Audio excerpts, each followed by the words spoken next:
Note చేసుకోండి. Bank reconciliation statement.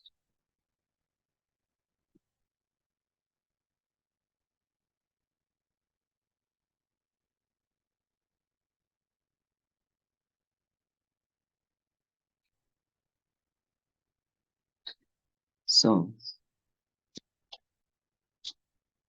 Bank reconciliation statement అంటే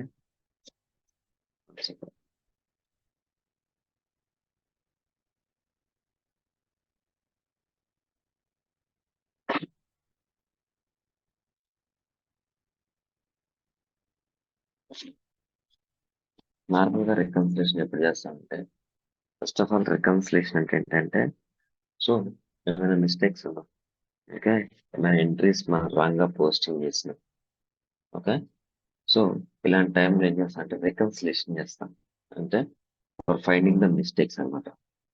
so bank reconciliation statement అంటే ఎక్కడైతే same transaction two parties record చేస్తారు, so అట్లాంటప్పుడు ఏం చేస్తామంటే, సో ఈ పార్టీ ఏ ట్రాన్సాక్షన్ రికార్డ్ చేశాడు, సో ఆపోజిట్ పార్టీ ఏ ట్రాన్సాక్షన్ రికార్డ్ చేశాడంటే మనం రికన్సిలేషన్ చేయాలి, ఓకే.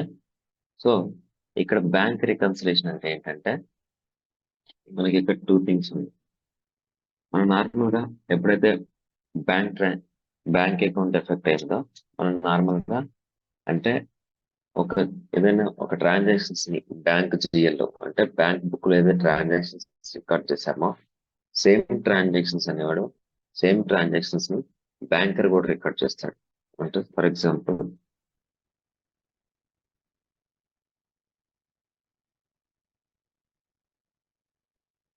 మనం నార్మల్ గా బ్యాంక్ ట్రాన్సాక్షన్ చేసినప్పుడు, so first of all X limited ఉంది, ఓకే, వీళ్ళు ఏం చేశారు, ఎస్బీఐ అకౌంట్ ఓపెన్ చేశారు, okay. So SBI account open చేస్తే నార్మల్ గా ట్రాన్సాక్షన్ చేస్తూ ఉంటారు, withdrawals, deposits, so something payments. So ఇలా చేసినప్పుడు ఏమైందంటే ట్రాన్సాక్షన్స్ అనేది బ్యాంకర్ రికార్డ్ చేస్తూ ఉంటాడు.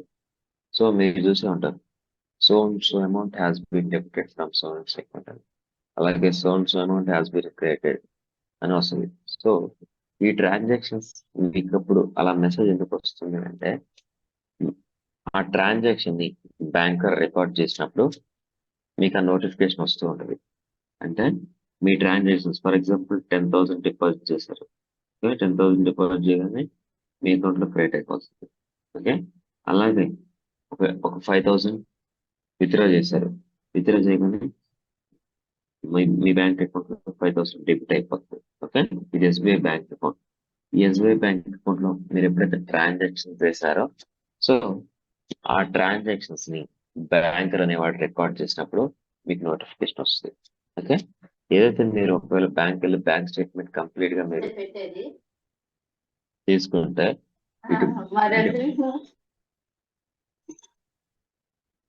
మీట్ చేయండి, ఓకే. మీరు బ్యాంక్ స్టేట్మెంట్ తీసుకుంటే విత్డ్రాల్స్ అండ్ డిపాజిట్స్ అని 2 కాలమ్స్ ఉంటాయి, ఓకే. విత్డ్రాల్స్ అంటేనేమో డెబిట్ కాలమ్స్, ఓకే.